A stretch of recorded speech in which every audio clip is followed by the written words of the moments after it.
పచ్చాని కొబ్బరికాయ వెచ్చాని నెయ్యిని పోసి కర్పూర ధూపం వేసి ఇష్టంగా ఇరుముడి కడతాం.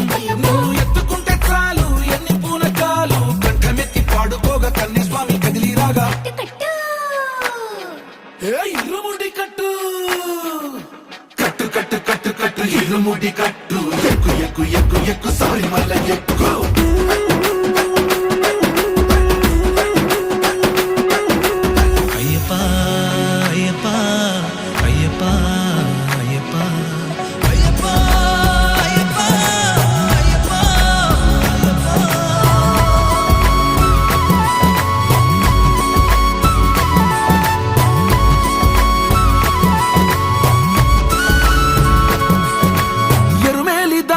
వస్తాం పంబలో నమూనకే వేస్తాం అప్పాచి